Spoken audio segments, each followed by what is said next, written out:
my compatriots in the Philippines and the world. Today, I'm honored and blessed to be in the sacred prophetic office of Attorney Rafael Abelino Morales. This office is marked by Saint Teresa of the Child Jesus because as you can see, this is our beloved Saint Teresa of the Child Jesus that is enshrined in the office of Attorney Rafael Abelino Morales, founding president of the Rizal Blumentritt Pamatalaan Academy, to make a difference in my national global network. Attorney Rafael Morales bought this image of Saint Teresa of the Child Jesus in Lisieux, France, the blessed town of our beloved Saint Teresa of the Child Jesus. And now I will join Attorney Rafael Abelino Morales because I will read a portion of the photo that I will read. Take over.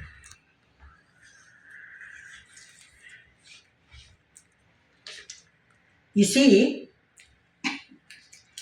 it is in his office. Saint Teresa of the Child Jesus is enshrined in this office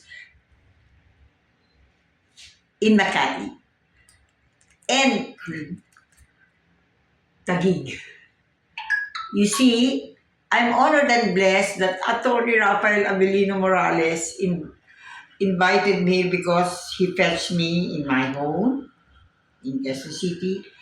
And since from here, I will go to Makati Sports Club for the lunch meeting hosted by the father and son, Romeo and Jason Isip, to discuss Saint Teresa of the Child Jesus project called Saint Teresa of the Child Jesus Living Saints Productions for the triumph of holiness, heroism, honoring creation, to build the Transfiguration Temple in Rodriguez Rizal, Pamitinan Protected Area Landscape, where Attorney Rafael Abelino Morales and I honored 1 January 2 birthday of Saint Teresa of the Child Jesus. It is in history in my publications that on January 2, 1995, blessed birthday of Saint Teresa of the Child Jesus, I dreamt of the Katipunan Covenant Cave. And so that dream led to my multi-sectoral initiatives to declare Pamitinan Protected Landscape as a presidential protected landscape by His Excellency President Fidel B. Ramos, and eventually as a protected area landscape through the Department of Environment and Natural Resources, now headed by Secretary Rafael P. M. Rotilla.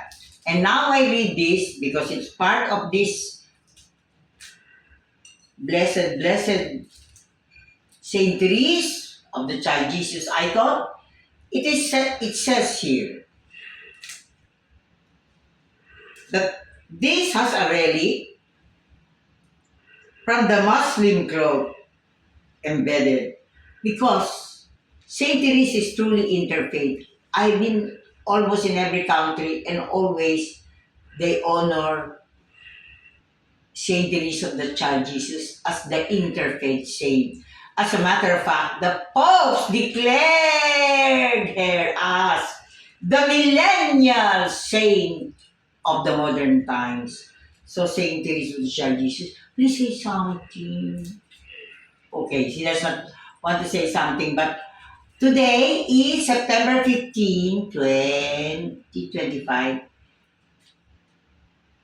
Yesterday was September 14.